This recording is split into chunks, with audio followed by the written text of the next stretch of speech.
friends, and welcome to Pod Return to the Waking Sands. We are a Final Fantasy XIV companion podcast where we explore the lore and story of Hydaelyn and beyond. My name is Jen, and I am joined by my co-host and researcher and producer. I'm Levi. Hi, Levi. Thanks for the extra title, Jen. I was just thinking about it today. I'm like, labeling you as co-host and researcher is not selling it. Thank you, head mixer, drinks. Cocktails I do mix, but you don't even drink them because you're like, I don't like things that are fruity. I don't like things that are sour. I'm like, that's literally everything I make. You've made me some good shit that is neither of those, but I have to request it special. Well, yeah, because then I have to look up a recipe. I'm like, I don't know what the fuck I'm doing. I need falernum. I'm going to need... I'll be like, Jen, make me something for daddy. No. Diet Coke, here we go. All right. Okay, today we are continuing and concluding the main story quest of A Realm Reborn 2.0, all the way through the ultimate weapon. Yep. Strap in, because it's going to be a lot. Yeah. So what happened last time, Jen? Last time was the penultimate phase of Operation Archon, where we got into Castrum Meridianum and found our way eventually to Livia Sastunius, leaving. We also decommissioned the field that was protecting the Praetorium. So now we can embark on fourth phase, getting into that Praetorium. Thank you, Jen. So we have fallen back from the Castrum because the Praetorium can only be accessed by air. I'm assuming there's some ground access, but it's probably heavily fortified and... Meh. Yeah, so the best way in is the Enterprise. After we leave the Castrum, Rauban, who is being extremely risk-inviting, whatever the opposite of risk-averse is. Right? Yeah. He's standing right outside the Castrum still. All alone, no bodyguard. Find somewhere else to stand. God damn it. And he tells us that the flames will mop up after us inside the Castrum while we make our assault on the weapon itself. It's the most dangerous mission, and nobody but us can do it, but no pressure. Basically, like, this is the mission for the best of us, and that's you. Sorry, not sorry. Now Remember, get your ass in though, there. Victory belongs to the bold, not the reckless. I mean, these are wise words. Yes, it's all up to you, but don't kill yourself doing something stupid, because then you're dead. Yeah. So, you can do more DPS live than you can when you're dead. Yeah, it's true. So we head over to the ceruleum processing plant, and we get on board the Enterprise. It is docked on one of the projecting platforms over the ceruleum fields. We embark, it takes flight, and we enter the Praetorium. This is it. And Sid's going to be with us pretty much the entire way. Yep. We get a special cutscene of us arriving. We are party members. And then Sid disembark. Then Biggs and Wedge fly it off into the distance. Yep. Leaving us alone in the Praetorium. It's all up to us.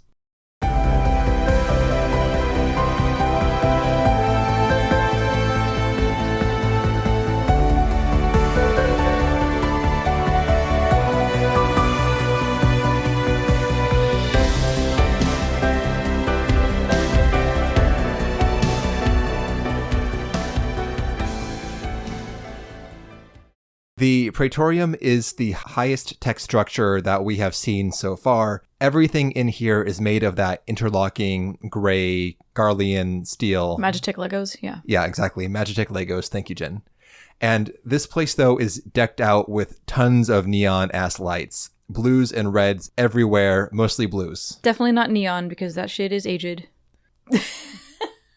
I know. Thank you, Jen. The color is ceruleum. Oh, you want to get pedantic? But in layman's terms, Jen, we would call it a neon glow. Yeah. As the most accurate verbal shorthand, and which you for are Gen ironically Zs, making me contradict by having this long-ass explanation. For the Gen Zs, it's going to be LED.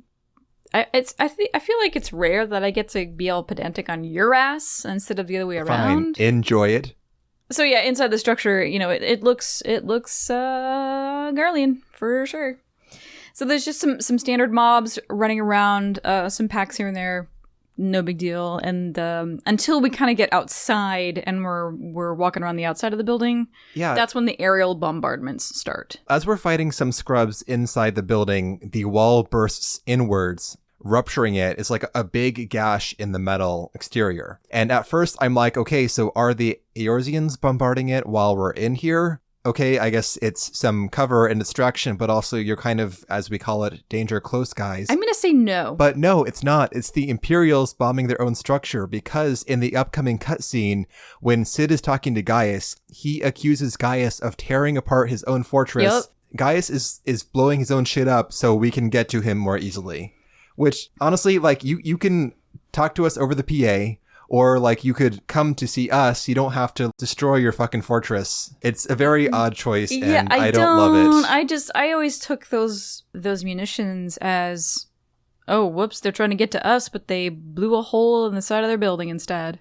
Gaius, of course, is blowing up his building, but that's, I don't know, probably to stop us, right? Not to, like, lead us into his lair and get us closer to his salvation, get us closer to him, like, so that he can monologue. That doesn't seem to Gaius' character at all. I think that's actually it, because he's like 30% anime, and the first explosion is when we are inside. There's nothing to shoot at besides the sides of the fortress. Unless they're like, we know where they entered, let's do whatever we fucking can. Just blow that fucking part of the fortress off. I don't know. Take them all out. That could be it too. It could be like, fuck it, shoot our own guys, who the fuck cares? Because at this point, they have to be desperate, right? Like, the Allied forces and the Warrior of Light together have gone really far in this operation. And now we're at their front door. Cid does accuse Gaius of blowing up his own fortress to give us a path, but it could just be Cid's interpretation. You're right, Jen. It could also be a interpretation where they are saying, fuck it, bomb our own men. We gotta kill these guys. These are desperate moves. So we go through this rupture that is caused by Garlean bombardment and get to the outside of the Praetorium. We're on like this kind of sloped disc thing that goes around the exterior, and we fight more guys there, and we are being bombarded by more of either aerial or artillery fire as we're fighting the guys on the exterior portion. And then we go back inside another breach, and we come to the command center. The command center. We have to take a Magitech teleporter to get there, which is a nice remnant of the old Praetorium. The command center is where we've been seeing these cutscenes with Gaius talking to his inner circle. Yeah. It's got that giant glowing display that shows the map of Eorzea, and there is a massive semicircle of control panels that dominate most of the room's wall. So we march in here, and we run right into Gaius von Balzar himself. He looks mad. The joke is that he's always mad. So here's a monologue that, like, a lot of, I think the first two monologues we get in here are for Cid. Yes. Okay, so, which makes sense. All right. The long lost son of Garlemald. Gaius talks to Cid about his dad. Because Cid abandoned Garlemald. He didn't abandon him. He defected. He bailed. He knew his destiny was elsewhere. And he left his father there because his father was he had completely lost himself in the Meteor Project. And it's, he didn't even know who his father was anymore, and he could not condone all this stuff. But so the final days of Cid's dad are unknown to Cid. He can only assume. So this is when Gaius tells him, did you know that, in the days, weeks, months before your father died, he actually had a change of heart? Cid, of course, is dubious because it had consumed him. But Gaius explains, no, Cid, when you left, the reasons why you left made him realize that I guess the reasons for your leaving, like you wanted to put your powers, quote unquote powers, your talents as an engineer in the service of good, in the service of peace, rather than what his dad was doing. It softened him and it gave him new perspective. But he was so far into Meteor, he couldn't turn that ship around. But it was a change in him. Gaius says, towards the end of the Meteor Project, it swept Midas into its thrall, which sounds to me like some tempering. Definitely. And that shit will get you. Will get you. I mean, yeah, if it consumes, mind, body, and soul, that's it. Like, you've created your own primal. Yep. After this drop, then Gaius is like, hey, Sid, you want a job? Sid is rightfully saying, like, the fuck? You just told me that my father had a change of heart and supported my beliefs, but now you're telling me to come and rejoin the Empire. Well, Gaius thinks he's extending an invitation to Sid to be on the right side of history. Because that's Gaius. Sure. But I'm glad that Sid calls him out, like, what the fuck? This makes no sense after your little revelation, and Sid knows it. No, thank you. Yeah. And then it's our turn. He's like, all right, well, Sid isn't going to join me. How about you, Warrior of Light? And then we're just like, middle fingers. And this starts the real hard strength theme for Gaius, where he says, with our strength, we could rule this realm. But if you do not join us, then we cannot suffer you to live, as we are too great a threat if we're on the outside. Darn tootin'. This is setting up his speech in a few minutes. Yeah. So now this is the first opportunity Gaius has to try to take us out. So he's like, all right, I'm going to let them, you can't beat them, join them. I'm going to see if they want to join. They don't want to join? Now we're going to beat. During the cutscene, the elevator in the back of the room, which has some PTSD for the OG Praetoriumers, it goes down, and then it comes back up again with a Magitech Colossus, the big armored humanoids with the massive glowing swords. Yep. Fully automated, though. It's not like a suit. It's just like a robot. This is the first boss. The elevator comes up with its armor on top of it. It clomps forward towards us, and then Gaius slips out the back while it turns to fight us. This fight, though, is super basic. There's like one mechanic to it, which is that he will fill most of the room full of AoEs, then he will swipe his sword in one of the safe spots. So if you get picked for the sword swipe, you gotta hustle to get clear. That is like the only mechanic of the fight, really. Yeah, no big deal. Yep. All right, so that's boss number 1. Down. All right, so now we move on. We ourselves are going to take... do we take this lift or we just, like, teleport? We take the elevator. Okay. So underneath, we find ourselves in the, like, one of the armories. This is where they hold all of the Reapers. It's basically empty. It reminds me of, like, a Borg holding bay. I know that Jen is a Star Wars, not Star Trek person. It's blue and glowy, not green and glowy, but otherwise it's like these little ports for the armor to be serviced and to recharge between missions. Yeah. Lo and behold, there is one left. And lo and behold, it's Maggie. Oh my god, it's Maggie. She still has that paint on her. She still has the paint on her. Must have been some hella paint that Wedge put on her, because I assume that they saw that and tried to get rid of it. I can't imagine why, considering their experience with her and us previously, that they would just put her back in rotation. Well, what I would say, Garleans are a people of science. They don't believe in that magic bullshit.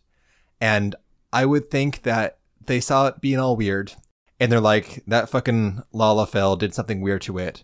We're going to fix it. We're being attacked. We need everything we have to fight back. Let's bring it back. Let's fix it up, and then we'll use it again. And it may have been mid-service while we find it. Right. I mean, obviously, they didn't even look at the core, because then they would have seen that it's very different. Yep. But good news for us. So this phase of the dungeon, I don't like calling it a dungeon, because it's not. We're not in one. It is what it is. So this phase, we need to hop into the Maggie suit, and we will engage enemies in the suit.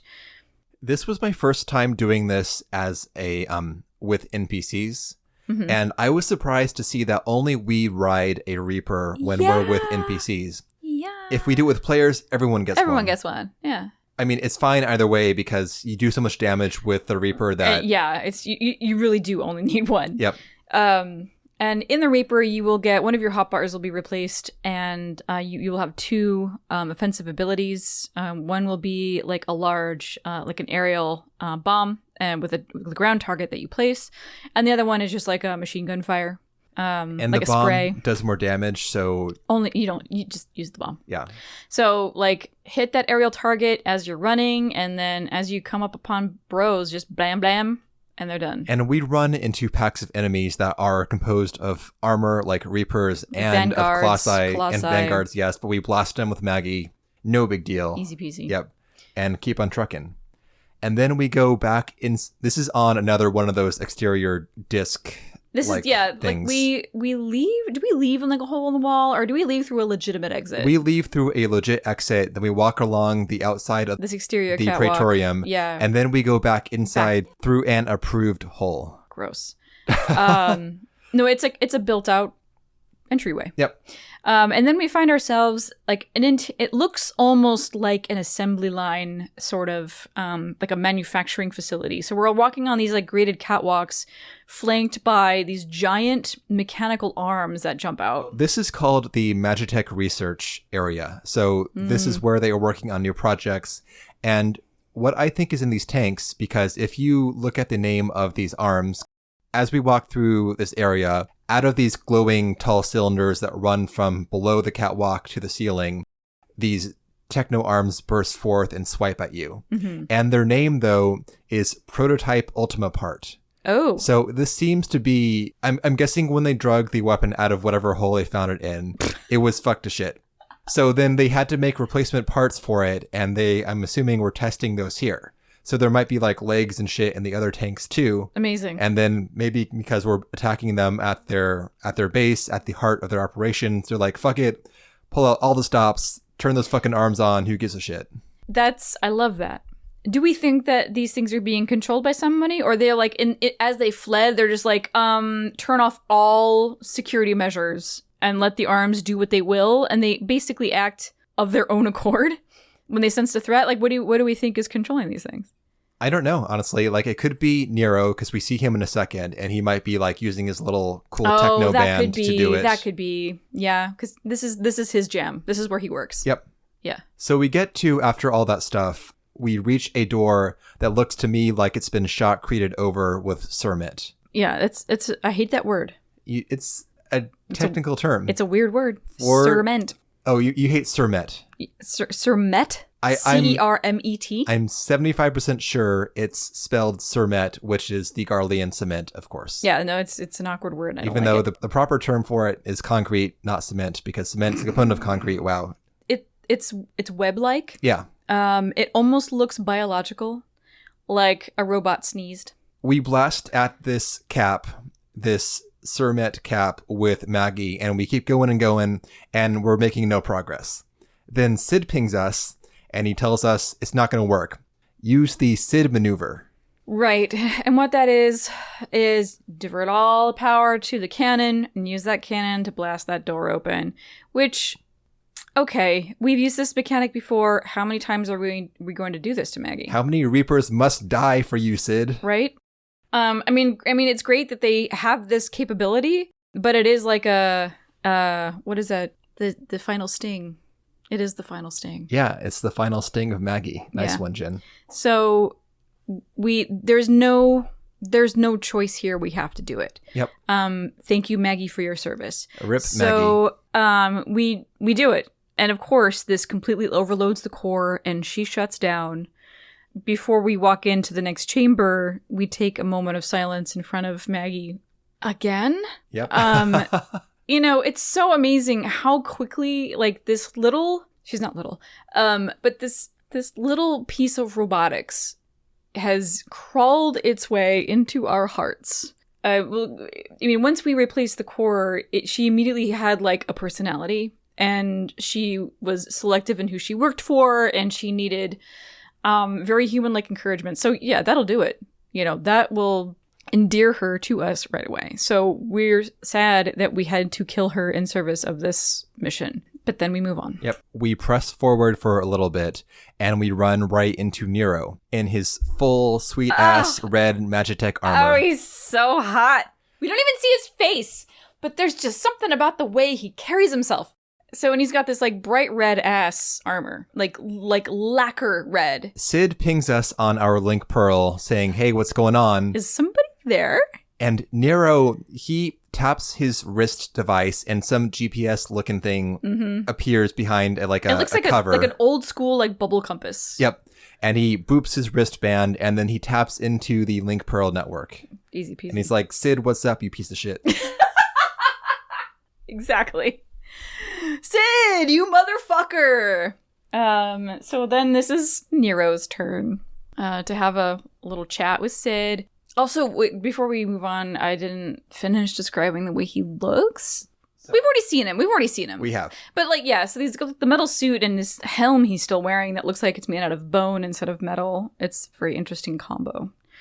Anyway, so now Nero launches into this whole thing. He has a lifetime of resentment built up towards Sid. And now is the time he gets to tell him all about it. Yeah, also Nero, seeing him alone in a room, you can tell, okay, this is a tall-ass dude. He's taller than Gaius, I think, even. Garleans are just tall in general, but he's 6'5". This guy is huge.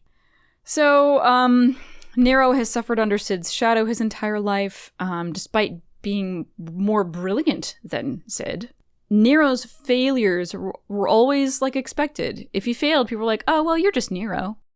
And whenever he exceeded all possible expectations, it was like, oh, look at you, following in the footsteps of Sid.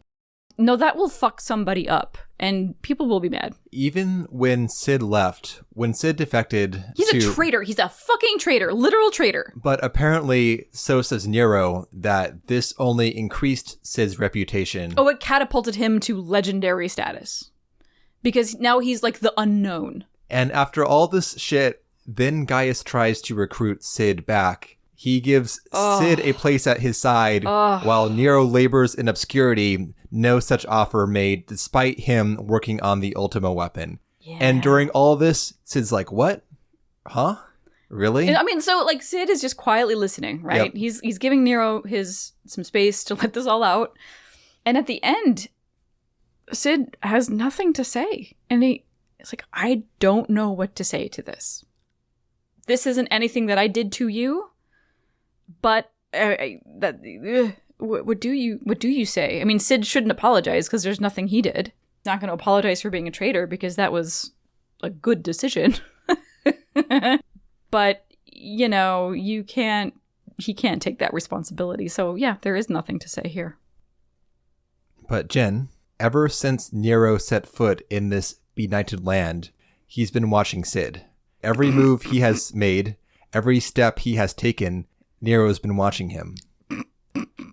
This is the line from the scene. You belong to me. But no longer. The Ultima weapon is the project that will rocket Nero's star to the top. And further, he wants to study our power of the Echo. He wants to take us down and bolster the ultimate weapon with the Echo.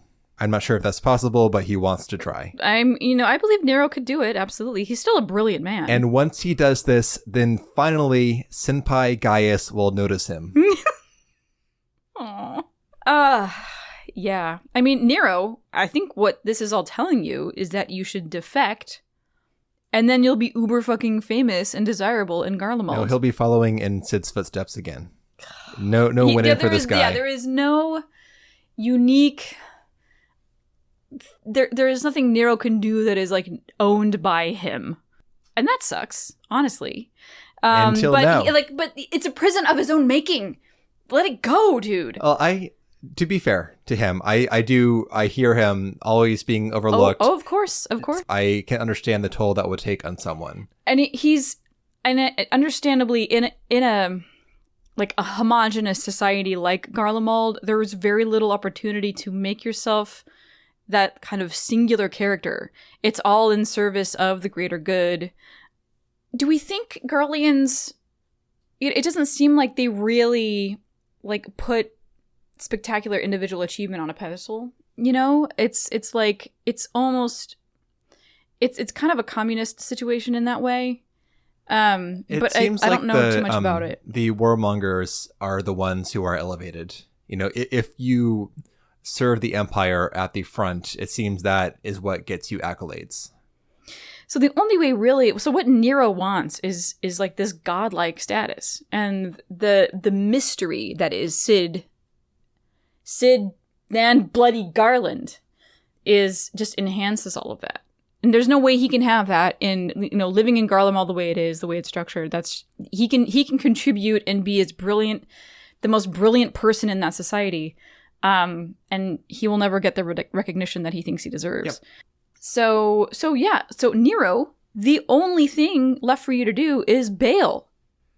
Defect. The only thing left to do is to boop his wrist device, and from the heavens... Well, he slaps it. He's like, shut up, Cid, I'm done talking to you. Slap. And then... descends his techno hammer. This thing is... you know what? If I had to design a weapon that Nero used, this would not have been it. Because it is so barbaric. No, it's an enormous revolver. It's like a big stubby, like a 357, I think. Like a Saturday Night Special. And gun people are going to be real cringy right now. But it's a revolver. There's a revolving chamber, and then there's spikes on the front of it. So it's like this big, huge, chubby revolver hammer thing that he has. But when he wields that thing, God, is that hot. Oh, it's just goddamn, dude. And it's very rare that you see Nero in battle like this, so enjoy. So what he has done, though, what Nero has done that is singular is invent new fight mechanics. Because I'm pretty sure this is our first stack and knockback marker of the game, unless I'm missing something big. This is like the entire fight, though. If you know these mechanics, it's easy. If not, then you might be very confused. I mean, yeah, like they're going to teach you that when you get knocked back, run as fast as you can to where you were, because then there's going to be a whole thing. The stack marker, I really feel like there needs to be some tutorial saying, hey, stack the fuck up, because it's not clear. No. And as a new player, I did that thing where I ran away from it, and somebody with the marker was like chasing after me, like, stack up, motherfucker. And I'm like, no, I don't want to die. Because that's what it looks like. Yeah. Like there's going to be a huge explosion where we're pointing right now. Do not stand here. That's the appearance. Everything you said is correct, though, except do stand here, because you want to spread the damage out across all the people in the marker. Yeah. So this is the yellow-white circle with the arrows pulsing inwards. Stand in them shits. These will one-shot a person if you don't stack with them. Yeah. And then the other marker, of course, is the knockback. He will go to the middle of the arena. He electrifies the perimeter of the arena. So he'll go to the middle, and then he will do the classic thing that this game loves, where he will knock you towards the edge of the arena. If you're not close to him, you'll be knocked into the lightning, and then he will drop a fat cone area of attack on you. So you've got to hustle to get out of that place you just got knocked to, so you don't get fucked two ways. Yeah, this is like a 120 degree cleave. Yep. But I think that's really the only unique shit that goes on in this fight. It's actually a pretty easy fight. Because you know the mechanics. Yeah. Yeah. Don't forget, you can use your knockback mitigation, Shorecast, and Arm's Length, which everyone has at this point in time. These will block most knockback effects. Sometimes you want to be knocked back. Sometimes you'll die if you're not knocked back. And in some occasions, you cannot mitigate knockback, but for most of them, you can. It's a very smug feeling when you pop that knockback and the knockback mechanic resolves and you're still standing where you were standing. Yep. But yeah, that's about it for the fight. Well, also, he summons in a Magitech Claw sometimes. Oh, that's right. Just like a giant he's fucking... got a stupid pun about it, too. Flying metal claw that tethers to a player. That player has to run away from the claw. Other people need to kill the claw before it gets them. Yeah. And he's like, oh, have you met one of my other inventions? He says something about, like, let me give you a hand. After we defeat Nero, he retreats, yelling, "This changes nothing." He's weakened. We did not slay him. Yeah, but could we? He's such a special boy. Then the power goes out, and then it comes back on, and he is gone. So cool. Kind of cowardly move. Still kind of cool. This was sheer coincidence, I believe, because Cid pings us just then, saying that he detected a power surge. the weapon must be activated. Yeah, Gaius was down there and he like flipped the on switch. Yep. The chamber it's in is saturated with heavy energies, and we will likely fall out of Link Pearl contact as we go down. So we press on to a wide cargo elevator that is positioned over a diagonal shaft. We turn it on, the lift starts up, sending us down into the depths. And then Sid's talking to us, and it gets more and more staticky. But he says, "Don't die," and then the link cuts out. Just then, bam, Gaius drops down, leaping onto the elevator. Here we go. This is the famous Gaius speech, part 1. For whom do you fight? So now we get the Gaius propaganda from the source. His version of the Imperial line is different from the one we've been getting from Rattatan, because Rattatan's like, this is for the good of all of you. You know, you are dumbasses for not accepting Imperial rule. This will make you strong and safe, and, you know, you don't need to rely on your primals and your bullshit to live. Well, that's the same. But Gaius, though, he has this whole strength-based philosophy, which did not come through to me in Rattatan's speech. Because what he says is that Eorzea is built upon lies because it is a faith-based society. And the 12 deities of Eorzea, are no different than the beast tribes that call upon primals. And when the 12 were called at Carchino, they were proven to be primals because Louisoix's summoning used faith in Aether in the same way that the tribes do when calling their primals. He's not wrong. No, he's not wrong. Why, he asks us, do we cling to them, these false gods, these primals which we have elevated to godhood? It is because we lack the strength to do otherwise. Man must own the world, raising himself up through conquest. The strong shall dictate the fate of the weak. And the only reason why Eorzea has its rulers, its weak rulers, is that they use faith to prop up and to justify their rule. If it were not for the 12 being pointed to saying, hey, these are the true rulers, we're just here to enact their will or whatever, then they would crumble because they are weak. But Gaius, though, he has the right to rule because he has the might to claim it. Knowing this, when a single path is open to the infinite ruler, that of false worship, a path which leads to innovation and death. Only a man of power can rightly steer the course of civilization. And in this land of creeping mendacity, that one truth will prove its salvation. I guess. But it also betrays a fundamental misunderstanding of how a lot of how Eorzea is run. I guess in the case of Gridania, maybe.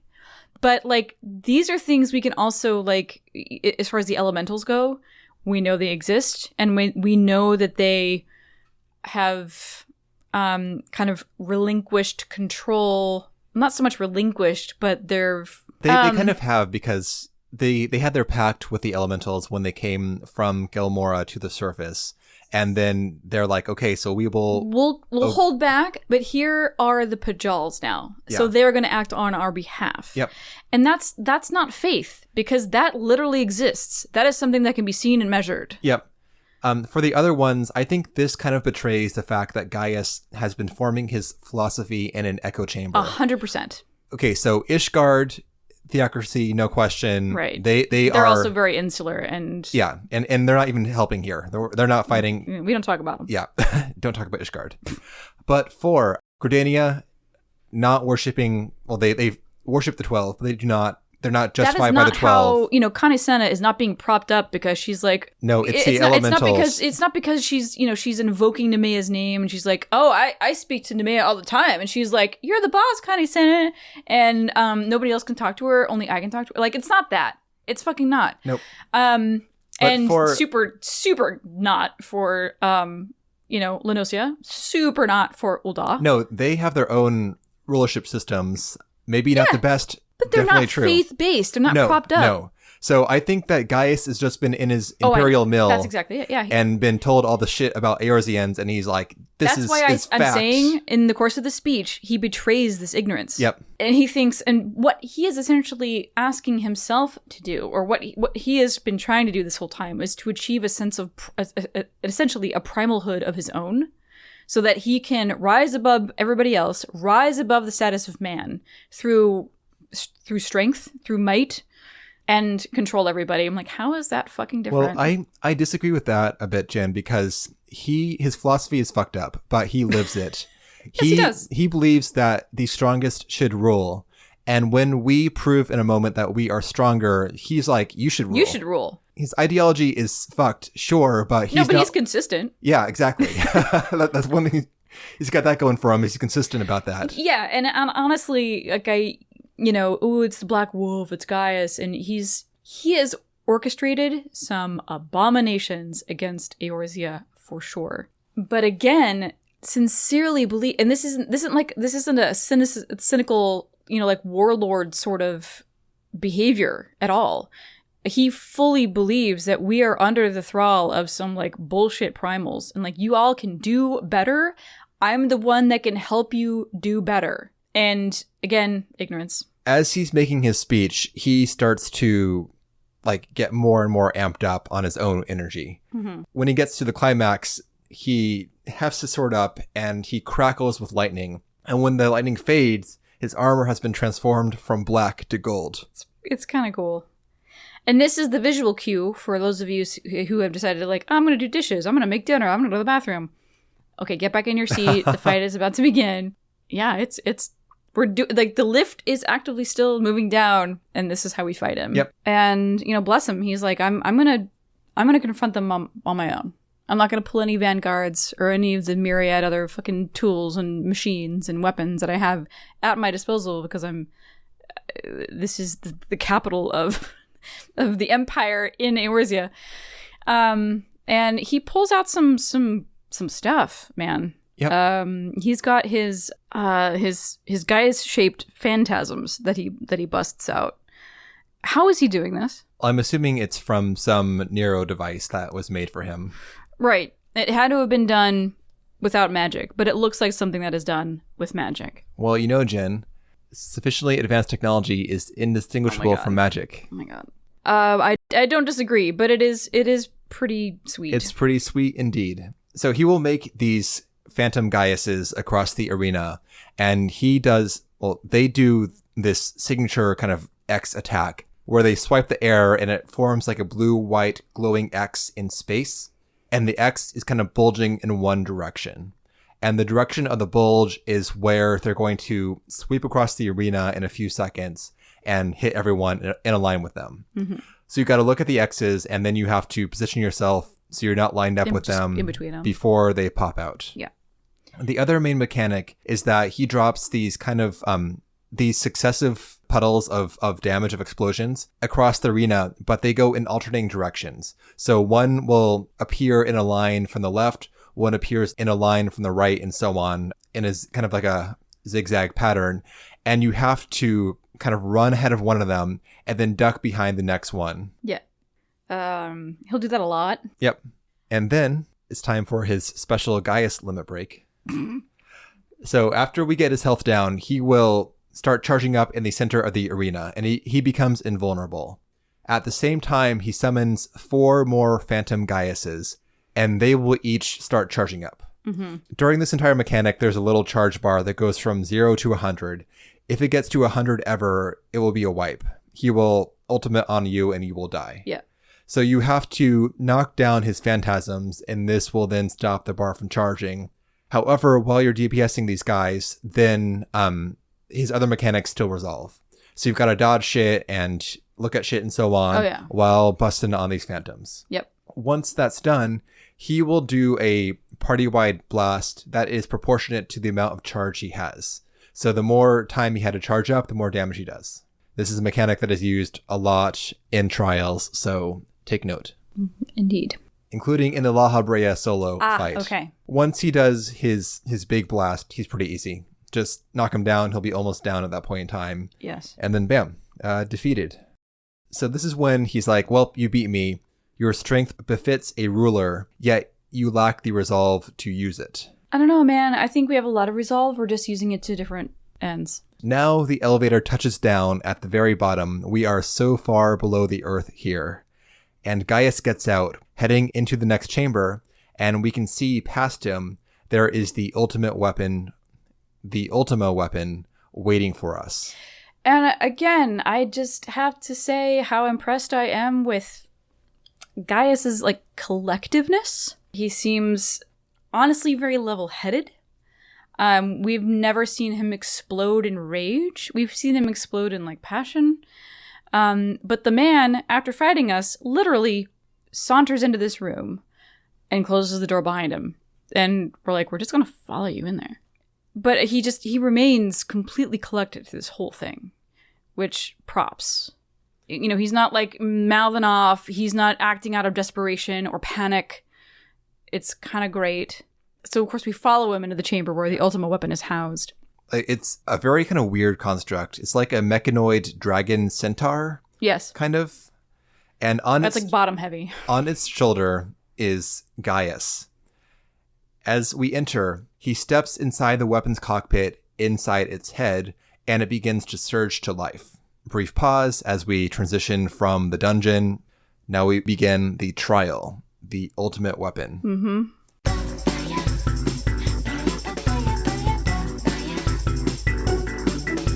And we enter the trial. The platform the weapon is standing on activates. It's an elevator. We're going back up again. So this entire encounter happens on this giant circular cargo elevator that will be ascending all throughout the battle. Yep. And that's it. No real fanfare, just the battle begins. Yep. This music, though, is one of my favorites in the game. Is that the... I can't do it. No, that's the Phase 2 music. Also super sweet. I had a couple moments in this whole thing where I was like, oh, this music is so good.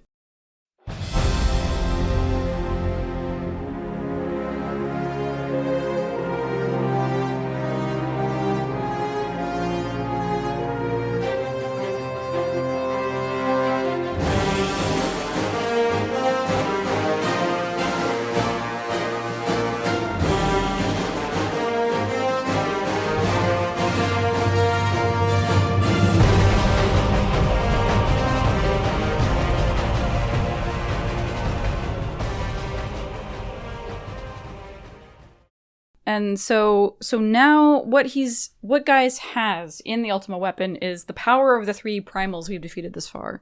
So it's Garuda, Titan, and Ifrit. So you will see some mechanics that are thematically appropriate for each of these primals that he... They kind of replay the 4-person trial mechanics for each primal. He will start off with Titan, and it's like the Titan trial. So you're going to do the same mechanics as you are against Titan. So essentially, the ultimate weapon works just like a summoner. And we may recall that the art of summoning was invented in Alag. Yeah, I was going to say, I'm like, oh, look, the ultimate weapon it's a summoner. It is. Because it brings in its own oversized eggies. You know, like it'll bring in like a Titan. It's just like one big fat butt summoner. Fat butt summoner. We do the trial mechanics for a few moments until it drops the earthen coffin thing mechanic on us where we are entombed in earth. And during the trial, this would happen to one person, then the other people bust them out. But in this case, though, the entire party is entombed. Well, we're boned. And as we are all entombed in stone or earth, the Ultima weapon is charging up something. It's cooking something up. But then suddenly Heidelin enters the chat. I'm so sorry. I'm cheapening this whole experience by saying this shit. With your bullshit, Jen. With my internet isms. But then, Heidelin interjects and she helps us out. She speaks here and she says, "Look to the light." She's kind of like a broken record, honestly, because she keeps saying that. It's the same. We get it. But, it works. But yeah, this frees us from our prisons, and also it ejects Titan from the weapon. Titan slumps forward, slain, the weapon loses its energy. That's it, yeah. And then it summons Garuda, same deal, until it surrounds itself with an impenetrable shield of wind and begins charging up a room-wide AoE. Same thing, look to the light, blam, Garuda ejected, Ifrit fills the room full of fire puddles, and then Hydaelyn intervenes once more. This is the end of the first phase of the fight. It's essentially a remix of those individual trials, which is pretty cool. It's like, here's all the shit you saw now all together in one big fight. Yeah. Gaius is confounded. How can we stand against this all-powerful weapon? And now La Habrea appears. Thank Abrea. Yeah, so La Habrea is like, it is the blessing of light that confounds you. Exactly. It kind of confounds us too, but we're just letting it roll. And La Habrea, thank Abrea, then tells Gaius about the secret, it's not secret, well, a secret to Gaius.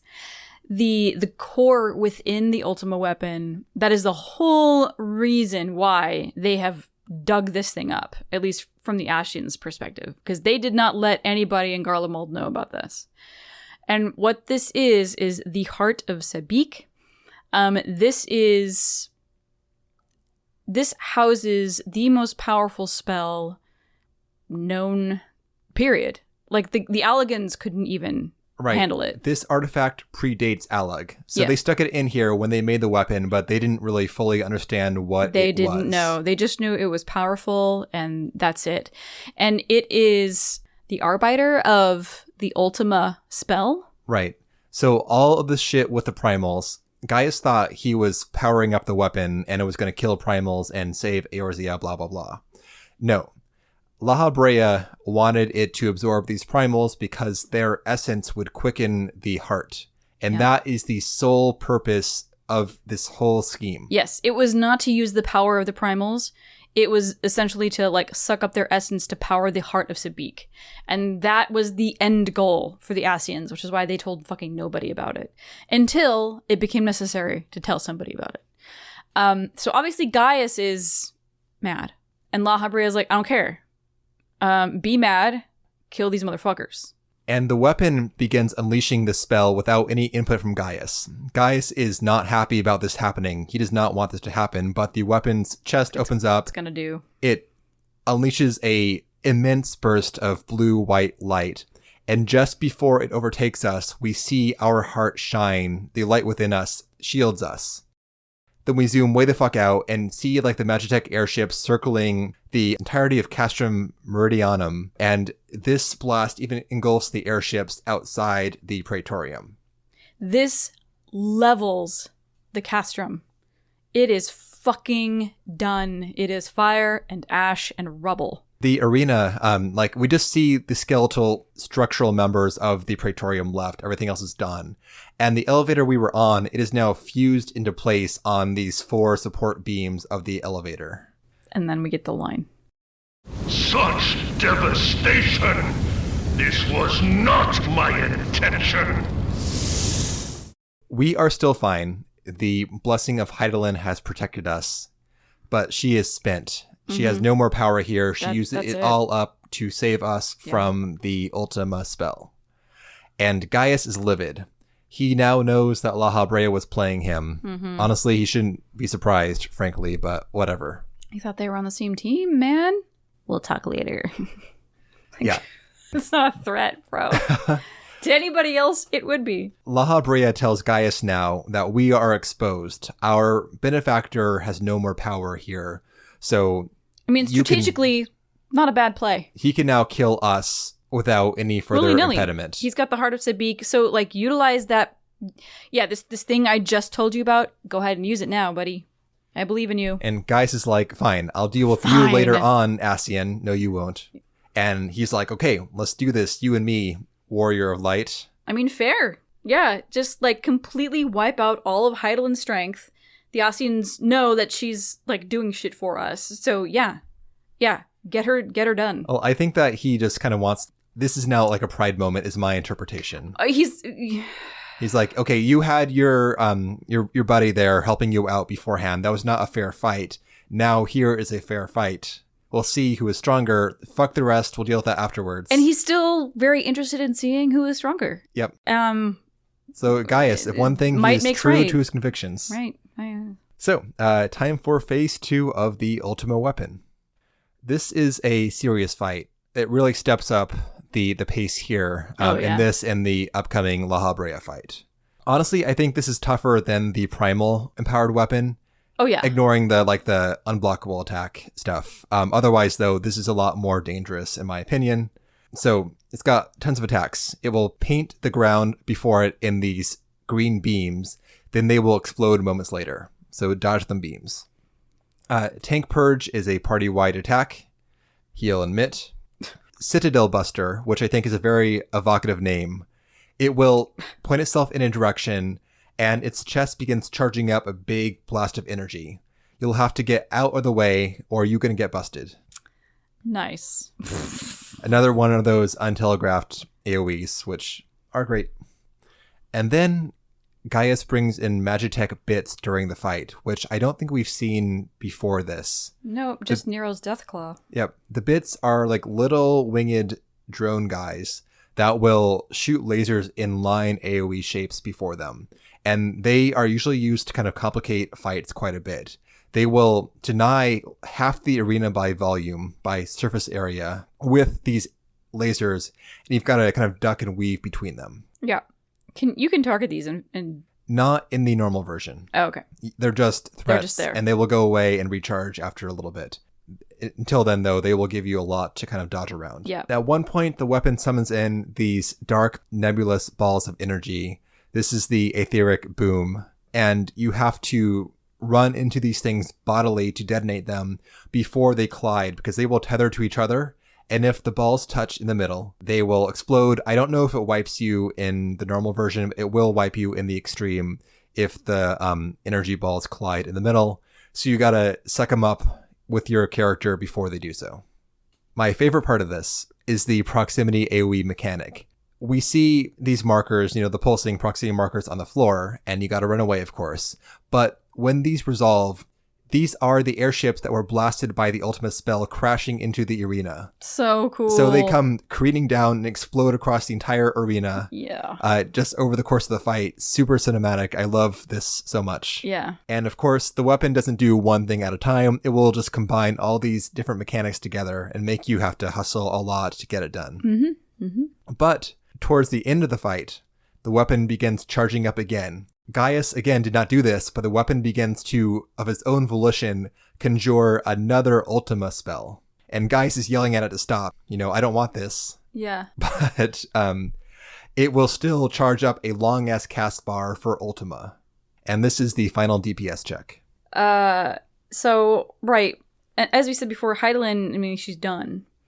And she speaks to us now. She's like, you guys, I don't have anything left for you. Pray? But the power is inside of us, Jin. Right. So what our prayers will do is render unto us a strength that is unearthly. And strength that will break the third limit. Thank you. Thanks for that face, Jen. But yes. So now we're all Super Saiyans. And now we can wail on the last bits of life left in the Ultima weapon. So we get a charge up all the way to Limit Break 3, which hopefully a DPS uses to unleash their third Limit Break. Did not use. You did not? No! What? Why? Because I never, as a ranged DPS, I never use it. Because it's never a good idea. It's sometimes it's better than nothing, I guess. Heavily disagree. Okay, wow, tangent time, but whatever. Okay, so limit breaks. Here we go. It was always hammered into me. Do not do it because you are a magical ranged DPS. That shit will be like an AOE. In general, healers don't ever use limit breaks except for LB3 because the LB1 and 2 is like a fat heal that takes longer to cast, and usually your normal heals will do the job. You don't need to blow a limit break for a fat heal. LB3 will heal the entire party to full, and it will raise them from the dead with no resurrection debuff. So LB3 is the famous wipe saver when a healer can pull it off. And it's always fun when like the healers are dead, but like a red mage reses a healer, and then the red mage dies, the healer comes back, squeezes in the LB3, and then it saves the run from the brink of disaster. Great times. Great times. The tank LBs will make a big party-wide or raid-wide damage mitigation. LB1, usually trash. LB2 and LB3, there are some times when you want to use these mechanically speaking, as in you want to use them for a certain fight effect. In like Savage Raids, for instance, you can take some very complicated mechanics and kind of brute force them by using a tank LB3 just to give your party the damage resistance to ignore the mechanic and just say, fuck it, it's too complicated, let's just skip it. So you can use LB3 to skip a mechanic. It's pretty sweet when you do. LB2, also useful, but less so to that purpose. Note that the tank LBs are not all that big, actually, so make sure that you are centered around the party when you use them. They will not hit the far corner of the arena if you're on the other corner or whatever. And then the DPS LBs. The melee limit breaks are single target effects. The range limit breaks are a big fat line AoE that will hit everything in a line for medium damage, and then the caster limit break is a circle AoE. In general, what I've heard, not confirmed, is that at in-game content for melees, limit break 1 and 2 is actually less powerful than your normal rotation. Limit break 3, though, is a fuck ton of damage, and use LB3 as a melee DPS on bosses all the time. Mm-hmm. Typically, unless you want to save it for another purpose, you can blow that thing and do a huge chunk of damage to a boss. Done. And I think that before in-game, LB1 and 2 are more valuable for melees. For the area attack ones for range and casters, these are actually very useful in certain scenarios. Like often, especially for dungeons, using a range or caster limit break on a trash pack is actually very good. And will be more effective and more useful to you than using like the melee LB on the boss, because you can wipe a good portion of that pack's health off the map, period, with your limit break. Also, there are some mechanics where either in ad phases or if there are things like the Gaius phantasms, whatever, where you can hit multiple boss targets with one limit break. Using your ranger caster limit break on those is also very useful too, because you can essentially make up for their lower damage with volume. So, you know, the quantity over quality thing. And then, of course, if you're in a trial or whatever, and your melees have forgotten that limit break exists, which happens all the time, then do your fucking caster or range LB. Don't waste it. If the boss is like at 5% health and your melees have not done it, just hop in there and do it. It looks super sweet. It's damage. It's good. Fucking do it. Yeah. Tangent over. Good tangent. Thank you. Okay, so we use our DPS LB3 on the ultimate weapon, and we defeat it, wresting victory from the clutches of defeat. Yeah. Gaius is ejected. Yeah, he goes flying out of the cockpit, and whoosh, his armor reverts back to black from gold. Yeah. He gives us his final advice, which, broken record, but whatever. Heed me. Subjects of a weak ruler must needs look to a higher power for providence. The misguided elevate the frail, unless a man of power wrests control. Okay, yes, thank you for the summary of your whole elevator speech. Yeah, It's the elevator pitch. He's really concerned. It's the elevator pitch of the elevator speech. Bam. Fuck. He collapses and the weapon begins twitching, overloading, and exploding. Duty complete. But we're not done yet. Boy. In the sky above the battlefield, La Habrea materializes again, and he immediately starts mocking Gaius for his failures. Pathetic. I mean, yeah, not a great showing. They didn't put all their eggs in this basket, but they put a lot of eggs in this basket. So he is disappointed. Honestly, I was surprised. Well, I guess my character probably would have been surprised that La Habrea would like suck it up and be like, all right, bitch, I'm going to fight you now. Well, Jen, only the return of the one true god can excise Hydaelyn. However, a chaotic confluence of untold proportions must be brought about to restore this god, which necessitates the presence of the primals. However, the champion of light cannot be suffered to stand in the way, Jen. We and the Scions must go, so the Ascians may realize their plan. So that's why he's fighting us, Jen. He tells us. Yeah, like, no, we're the only things standing in the way of their grand plans. Because we keep killing the primals, and they keep trying to summon them. Yep. Ah. Also, this chaotic confluence sounds like a calamity to me. Just saying. Yeah. He tells us that the planet is suffering from an etheric imbalance, and the root of its corruption is Hydaelyn. She must be burned out if the planet is to recover. So we don't get any further details for a bit on the Ascians' plans, but this is our first hint of their real motivations. Mm-hmm. It's not, haha, villains, let me monologue to you from the shadows, or monologue to myself about you from the shadows. This is actually a kernel of their motivations, and what struck me initially upon hearing this was the talk about Hydaelyn being essentially a parasite. Right. They are presenting this through their own lens, sure, but it makes you think. It does make you think.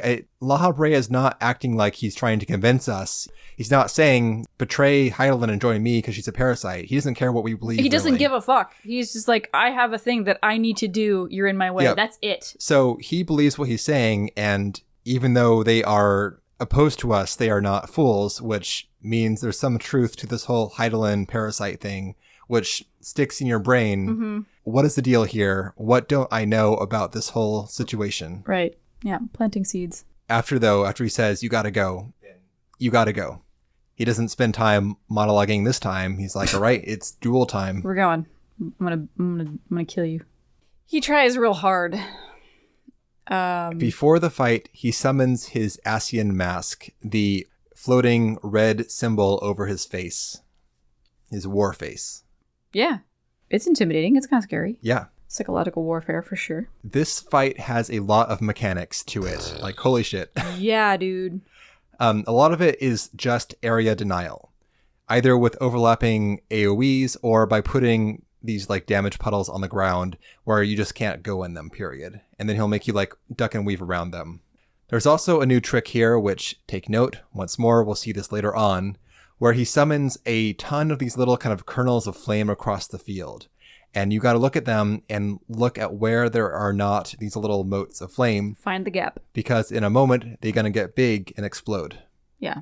This is a Brayflox long stop thing that you learn. Is that in Brayflox? Yeah. So those little puddles of slime will be telegraphed. They drop and then they get bigger. Similar to that, but a lot more. But it is the entire arena except for this one spot. Yep. And it is a small spot. And then also he pulls something from the old Nero book. Look at that. He's using Nero's mechanics where he knocks you towards the back, wall. And then you got to run to the safe spot. Yeah.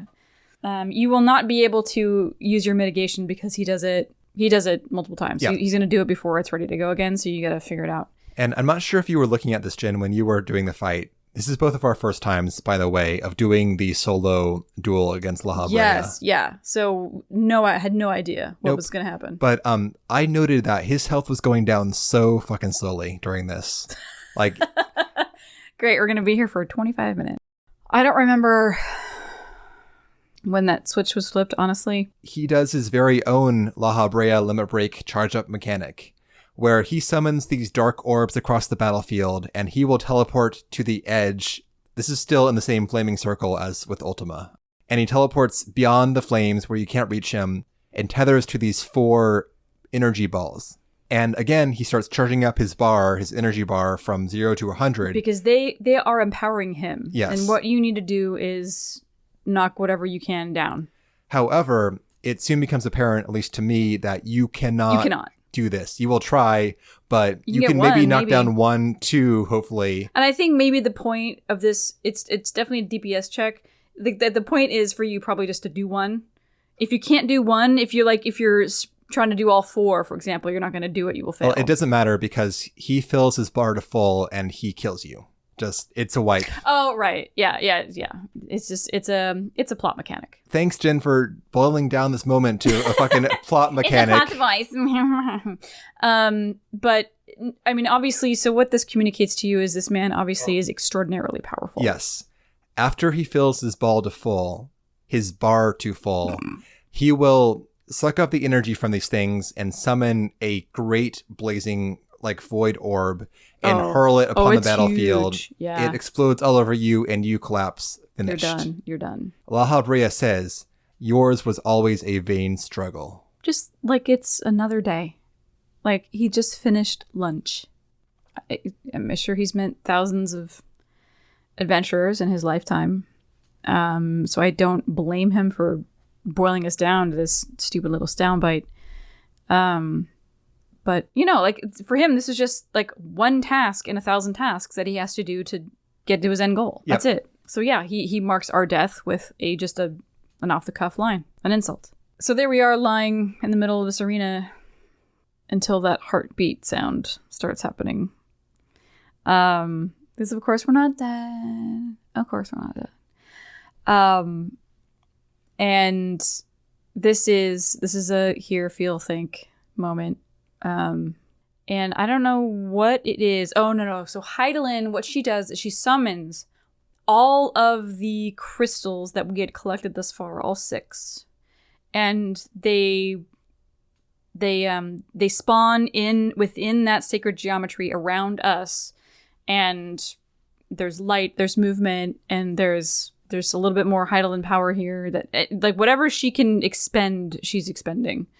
And this brings us back. And we gain this glowing, like blazing aura around us for the rest of the fight. We are now supercharged with light.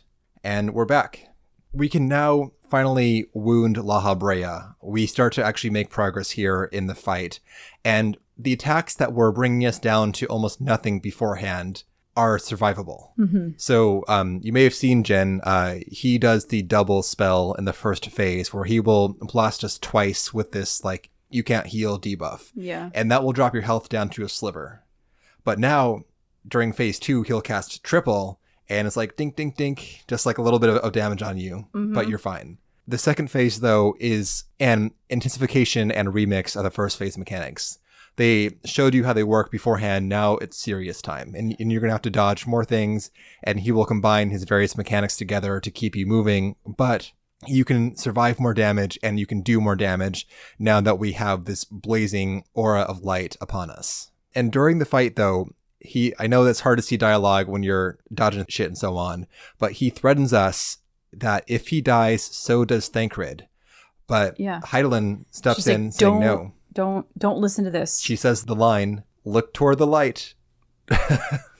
As in like, this is just like a tactic, right? Like look towards the light as in look towards the actual truth behind his words. We beat him so hard, we beat him back into the ethereal void. Yeah. We're in that same dark space. This is like that vision we had at the beginning of the game. Yeah. Where we're asleep in the cart or on the boat or whatever. And we are seeing us and Inacian, we didn't know who it was at the time, but this is that moment now realized in reality versus in this kind of vision of the future. Mm-hmm. And we are surrounded in the void by this, you call it the sacred geometry, Jen, with the 6 elemental crystals. And Heidelin calls out to us here, telling us to conjure a blade of light, which we do. I'm assuming this is always your class weapon. Like I pulled up a spear of light from this. Yeah, I pulled out a bow. Yeah. So you summon a weapon of light and you wield it, and this will send an arc of light energy sweeping over Thancabrea, and this ejects La Habrea from Thancred's body. Yeah. It ejects him so far he gets shot all the way to Heidelin. La Habrea is now floating in this void, and looming behind him, it's like if he's the protagonist in a horror movie, it's like behind him is the monster. Behind him is the towering crystal of Heidelin. She's right behind me. And he beholds it. We stand before him and we summon to our side the spirits of the Scions and our companions from our journey so far. So we bring in Raban, Kanisena, Merylvib, I think. Menphilia. Yeah, all the Scions are there, including Elfino. The Scions! And Elfino. Oh, Levi did you dirty. Only because he's kind of appointed himself like he's like PR, I guess. So, but honestly, he just kind of like walked in. He's like, all right, I'm in charge now. Yeah, pretty much. Yeah. It's still very much a scion, though. Yeah. Okay. Anyway, so them and the leaders of the city-states, and I don't think anyone else is there. It happens very quickly, though, so I couldn't confirm. But so we summon the spirits of these people. We charge La Habrea all together in this kind of blazing rush of light, striking through his body and obliterating him. Yep. Sending him back to the void from whence he came. Back in the physical world, we gain our feet and look around at the crumbling and burning Praetorium. It's real bad. And we are alone. It's Gaius's probably almost dead body, and escape is not very clear because, again, we're in the middle of a burning city. And then Maggie comes galloping in to save the day. Fuck yeah. So, she goes leaping over the flames that surround the elevator platform. There is so much personality in this machine. Like you can just see it. Oh, this is our way out. So we load Thancred up onto Maggie and we start running. And the explosions are licking our heels the entire time. As we are rushing out, we jump back to the Praetorium interior and Gaius gets to his feet. He's still alive, at least for the moment. And he surveys the ruin of his fortress. And so my conquest ends, Cid, in smoke and ashes. And then we get summoned back to the ethereal void again before Hydaelyn. There are so many endings in this this sequence. Yeah, I knew that I was not going to remember the sequence of all of these things. Because there are so many things as well that you can't pause on. So if you're taking notes, then good fucking luck. I was just trying to cram everything in my head, and then I would pause the first pausable cutscene and like blah, blah, blah, blah. Yeah, exactly. Anyway, so we get sucked back to the ethereal void again as we are riding on Maggie. We get a long speech from Hydaelyn about, essentially, we have won the day, but there's still darkness out there. Right. But still, you have earned your peace, so go enjoy it. Right. And I think that's probably why I misremembered the sequence a lot of this, because I'm like, okay, it's more aggrandizement from Hydaelyn about how amazing we are. And honestly, you did a this good job. is I'm unnecessary. Okay. We get told the same thing again in 2 seconds. And she's like, you're my special boy, and it's like we say goodbye, and then she calls us on her cell phone afterwards. Yeah. So make sure you made it home okay. And now we're outside the Praetorium. But just basically don't sit back on your laurels. Yeah. Enjoy what you've done, but they're still out there. So now we cut to the leaders of the Allied forces and a group of people and some scions they can see everything that has happened. I mean, from a distance, they can see that the castrum has been completely obliterated. It is the Command Hill. Command Hill. Yeah. Aptly named. That's my name, not the game's Oh, okay, name. great.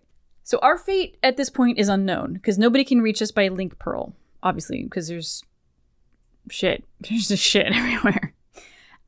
They know that we are still very likely trapped inside, and they're trying to figure out how to get us out. Kane Senna, and honestly, in this scene and the next, Kane Senna kind of takes the role as speaker of the group, honestly. And she's like, Cid, can you not get aboard the Enterprise and get in there and get her out? And Cid's like, I could, but it would just destroy everybody. There's nothing we can do. There's nothing we can do. I think Merlveb is like, isn't there something we can do? No! And at this point, Minfilia does the only thing really that she can, and she calls out to Hydaelyn. And Hydaelyn is like, reach out to us in whatever way you can. As a way, I guess, to maybe guide us. And it fucking works, because the tunnel, they're standing at the end of a long tunnel, some kind of exhaust port, something. And this is where we find our exit. And of course, we get to ride Maggie down this tunnel, being licked by flames at our heels, and explosions, leap forth. Yeah, just as the whole thing does one final bleh, outside of this thing, and here we are with Maggie, with Thancred. Everybody is stoked. Papalimo and Ida share a high five. There you go. So we switch over to the closing credits here. This is later on in Mordona as some credits play over the final scenes. Right. We're in the shadow of Bahamut at Silvertail Lake. That's Midgar Stormer. Is it Midgar Stormer? Oh my god, I'm such an asshole. You're fired. You know, dragon. But yeah, we're at Silvertail Lake. Yep. And the flags of all these city-states have been staked out here. It feels like a picnic, kind of, in a sense. Yeah, I mean, it's because now it's sunny.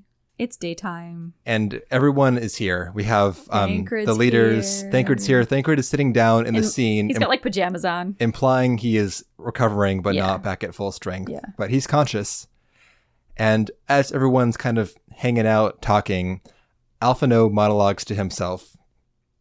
Though Thancred is back, what about La Habrea and the other Asians? Mm-hmm. But we must savor our peace for now. That's it. Yep. The Asian threat still exists, but let's enjoy this while we can. Heidelin just said it to us, but sure, Alphino can say it, whatever. After the opening mingle, then the leaders of the city-states... It's so casual, it actually bothers me. Everybody's just like, oh, woo! It's a festive occasion. I mean, no, it's great. It's like, what a fucking relief. So short. Everybody's happy, but it just... The way everybody's just kind of like milling about, fine. Like, you know, the bulk of the armed forces aren't there, but the leadership is there. You know, I'm sure, you know, the captains are doing their own addresses to whatever. But anyway, yeah, it's a kind of a chill environment. And so this is when.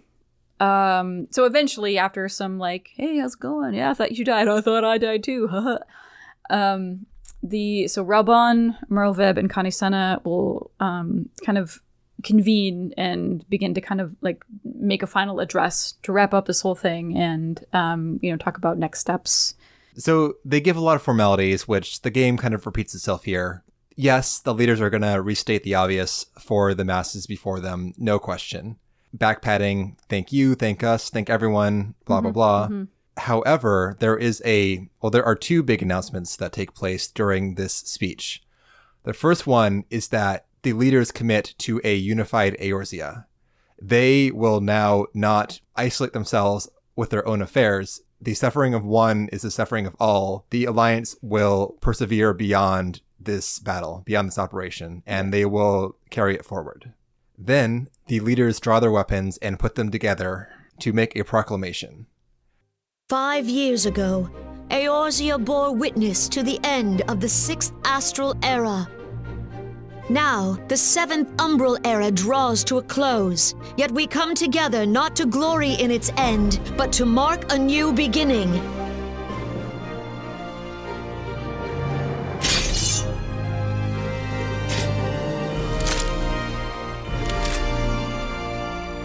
Let it be writ that on this day, by the light of the crystal, Eorzea ushered in a new era.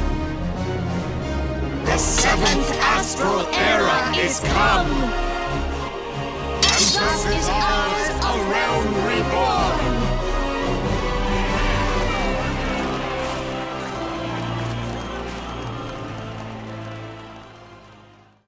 And there is much rejoicing.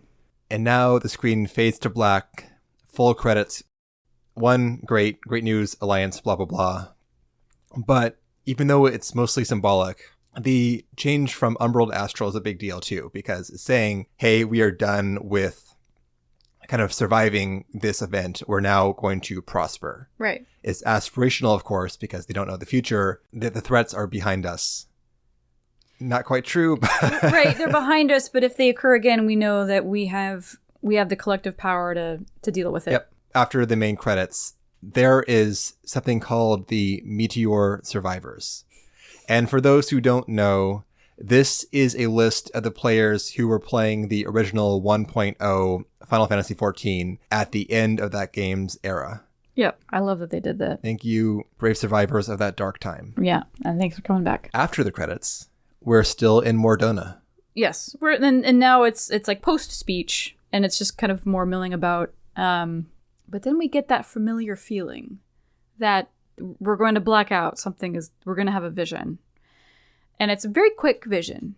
But what we see is a dark Heidelin spinning in space. The vision swirls around in this void for a moment, and it's a dark void. However, something is different than the void we see Heidelin in. There are not those kind of motes of blue light circling around. This feels off immediately. And then the camera begins zooming out, and we see bits of purple crystal, and it keeps on pulling away from the subject, which is a dark Heidelin. It is a dark purple crystal, like the Ascian's dark crystal. Right. That looks just like Heidelin. Yes. So is this the future that we're barreling towards? Is this something that we can still change? Is this something that exists in real time, like in a different plane? We don't know. But it is worrying. We gain consciousness again in the real world, and we're like, ooh, that was weird. And Philly is like, what's going on? And we're about to answer her. And then the entire land shakes with this enormous roar, unlike anything we've ever heard. Except Raban's heard it before. It is familiar to him. It's going to be familiar. It is vaguely familiar to many of the people standing in this field.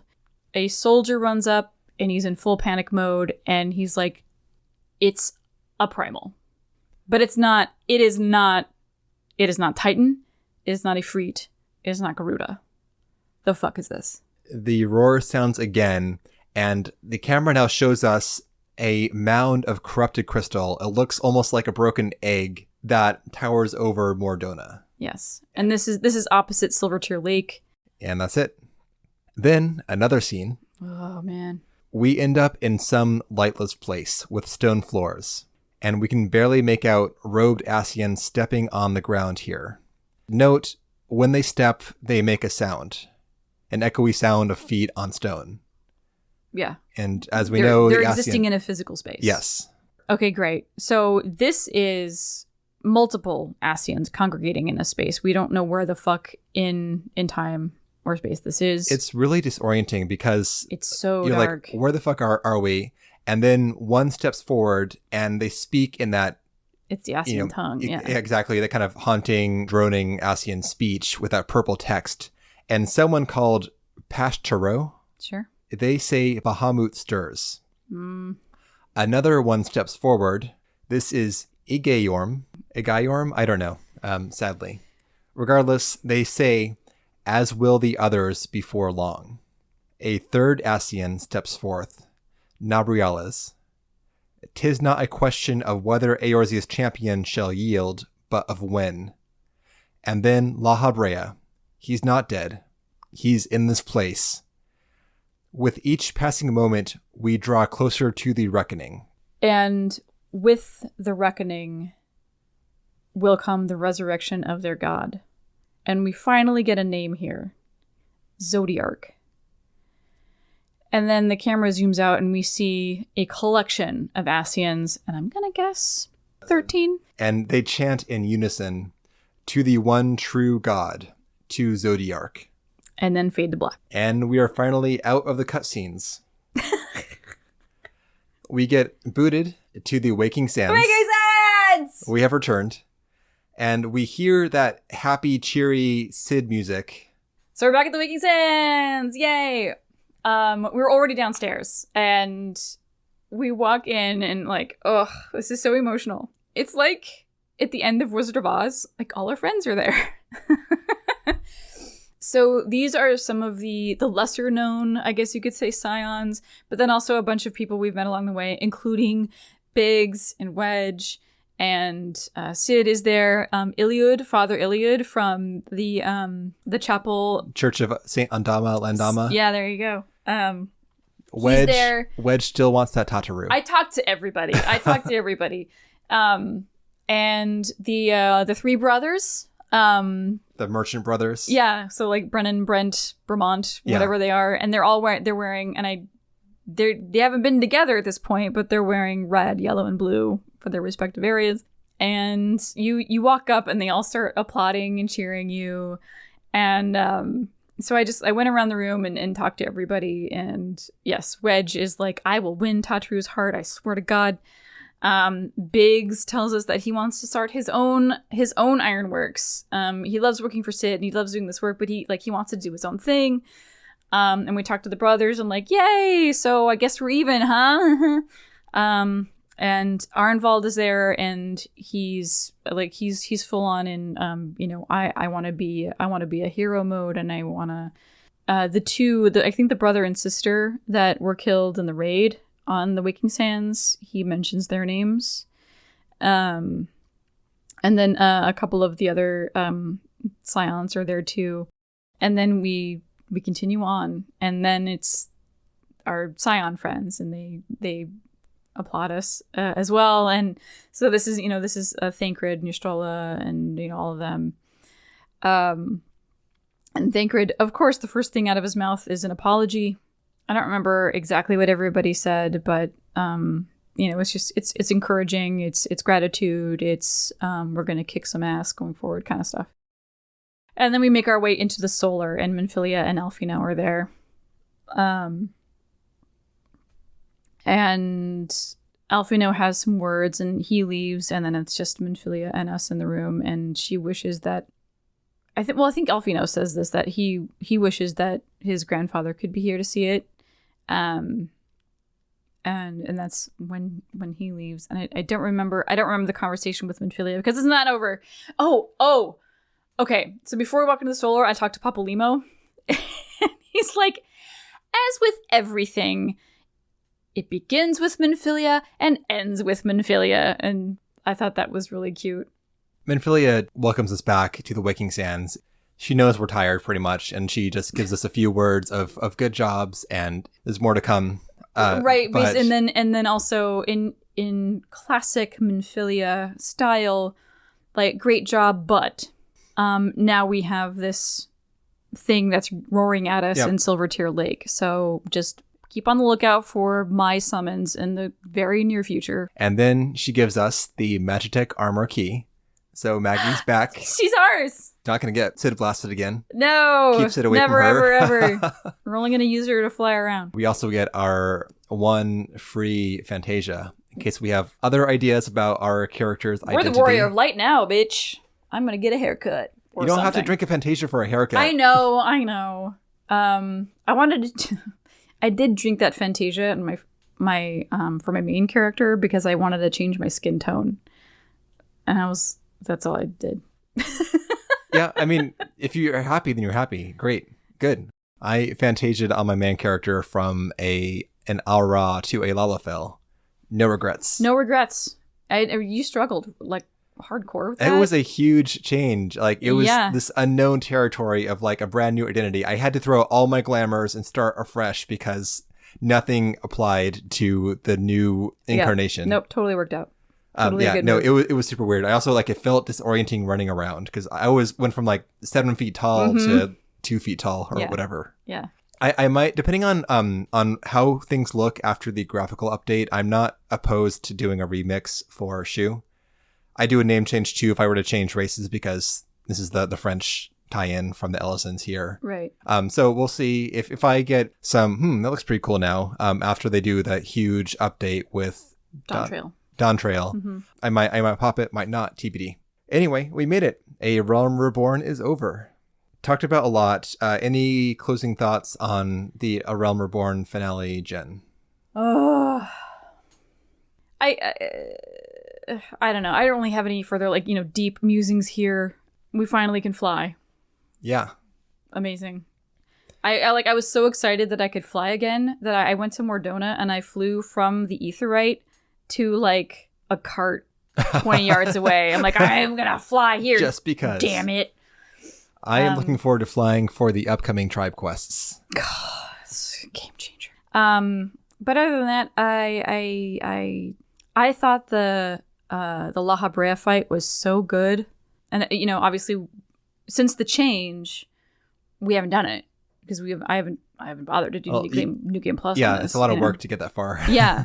So I thought it was fantastic, and I wish there was a it had more formality in the debrief after the whole thing. Really? I don't know. It's a party, Jen. I guess. Chill the fuck out for a bit. Get a drink. God damn. Exactly. All right. Well, that's it. The finale is really good. Especially this remix they've done of it does it justice finally, because it really does. The 20-second La Habrea fight was a fucking shame. See, and that's it doesn't do the character justice. Yeah. Same with Ratatan. Yep. Like there's so much there, and it's just like this throwaway little like perfunctory thing that you do. Nah, this is way better. Mm-hmm. Okay. So one last thing this episode. Now that we have defeated the Ultima weapon, we have now unlocked our very first extreme trial. I like extreme trials a lot as a difficulty mode because they have a lot more meat to them than a dungeon does. And I feel in some cases they're even like the true expression of a trial. Yes. Yeah, because then it's not just an extension of the story, which has to be way more accessible. This is like it's a legit challenge. And some of them will actually bring in like whole new mechanics and like aspects to the fight that are never brought in during the normal trial difficulty. At the same time, though, they are not so challenging. Not like Savage stuff. Well, obviously, there's a huge spectrum of people who play this game, and no shame if you don't want to ever set foot into an extreme. You don't have to. You don't have to. And I love the way this game approaches difficulty because it does not lock story content behind hard content. Yes. You're not denied any special story about the Ultima weapon if you don't do this trial. It's just a difficulty mode. Right. And the way you unlock them is you talk to this fucking bard, you tell him your story, and he makes a song about it, and like he amps it up for the people. Yeah. What we're like doing... You're playing his imagined version. Exactly. Yeah. The bard is widely regarded as being Yoshi P's incarnation in the game. Goggles and his hair and his... Yeah, totally. So you go talk to him, you say, hey, here's this thing I did, and he's like, oh, went this way, actually. Mm-hmm. And that's it. That's the whole unlock. No other story besides that little bard poem. So thank you to the listeners who joined us here. If you want to join future content, one, very sorry, you must be on a North American data center. It sucks that we can't do cross region travel, but them's the breaks. But anyways, you can hop on the Discord and join up for future content. That link will be in the show notes. And also just hop on in general and come hang out because got some great people there. Yeah. Anyway, thank you to the listeners who joined us. Sorry if we don't get your names correct. Let's go by roles they played. How about that? Well, let's start with the tank. So tanks were Raven Ghostpaw on Gunbreaker and Sigolene Bérangère. Thank you. That's probably putting way too much flavor on it, but on Paladin. And then I had one of the healers covered on Scholar. We also had Violet Erveld as a White Mage. And then the DPS, our Dragoon was Keys Novus. And then on Reaper, we had Tipon Tau Jessel. Okay, next time we do this, we're going to do roll call, and everybody's going to say their name they want it to be said.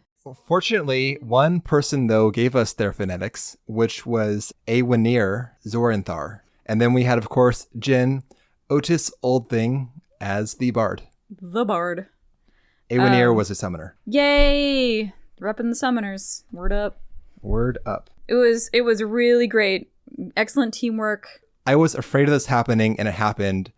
The min eye level of this duty is like 61, and the max synced eye level is like 130. So we got in there, and most people went in blind, and we brute forced the entire fight until like the last mechanic without any issue. And it was like, oh, unqueue, min eye level, requeue. And then we got to see the stuff. Yep. Yeah, really well done, everybody. Some of those mechanics are really tough, and people going in blind, like, respect. We figured it out. And Sigolene, this was like first. This was a lot of people's first extreme. Yep. Just period. But Sigolene like started playing like a month ago. Yes. So they just barreled through. Like, yeah, impressive.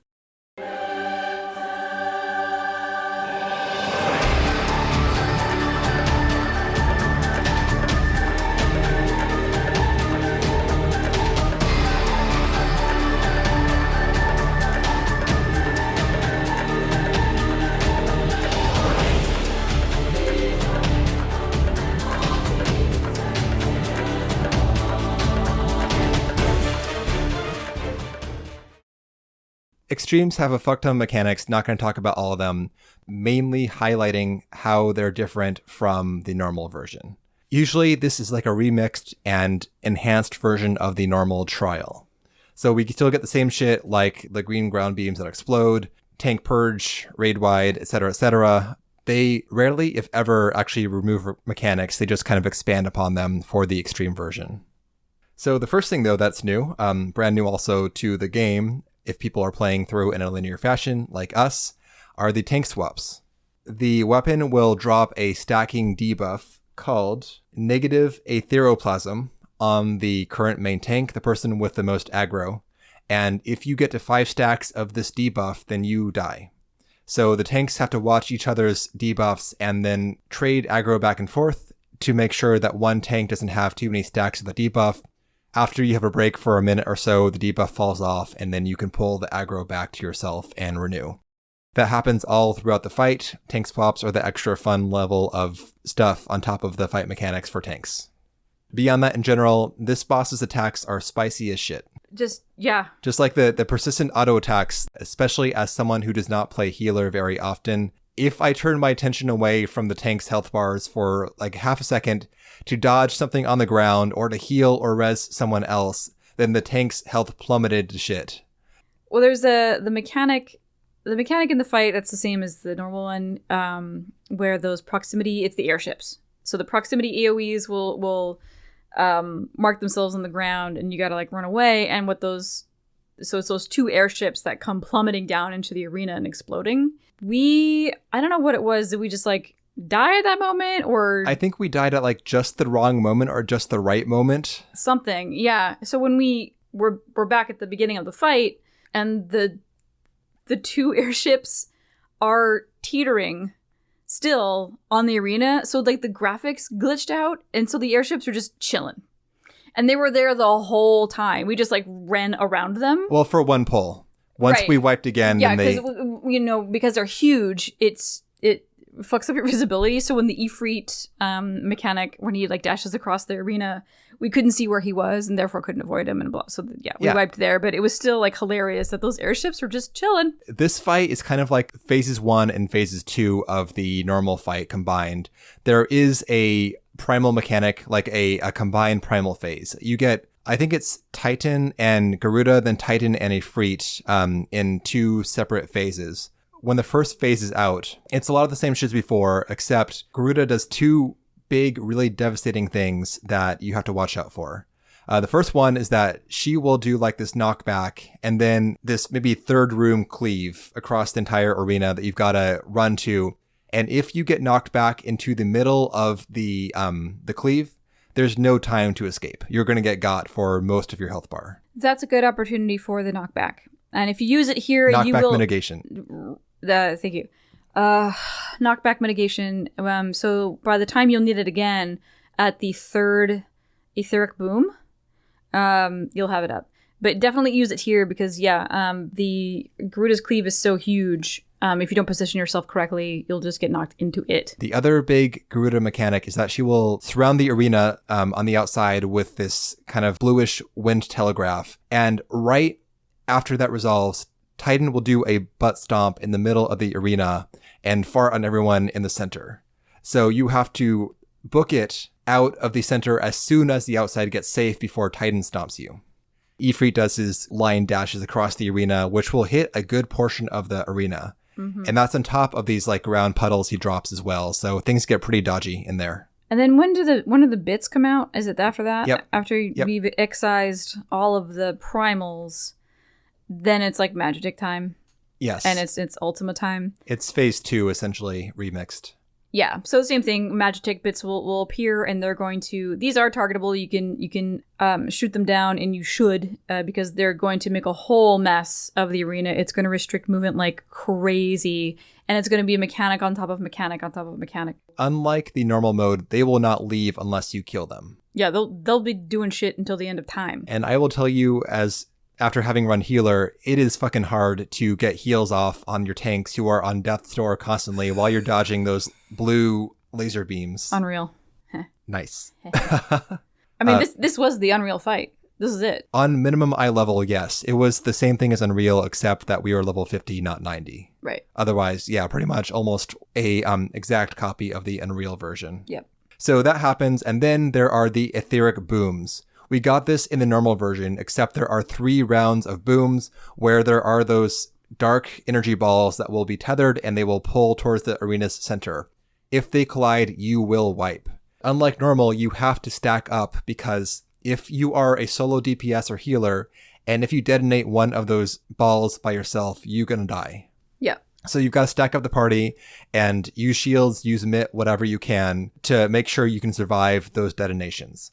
And the last one, this is like the final mechanic. If you beat this, you should be good for the fight.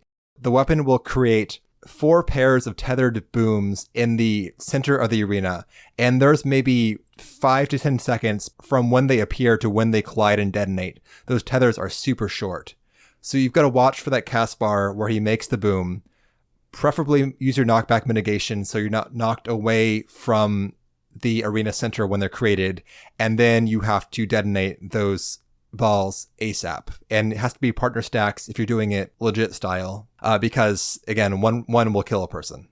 My preferred resolution for this is using a tank limit break 2 or 3 to add a lot of cushion to this. That didn't work out for us in our run. We ended up just doing it plain style. But we made it, and then after that point in time, we got the clear. Woo! That is the extreme. I recommend trying it. You can probably find a party in Party Finder to do it synced. I recommend the min eye level version because, as we found out, the normal synced version is way too easy. Thank you again, everyone. I hope you enjoyed this extra long episode. Next time, we are doing the Amalja tribe quests. See you then.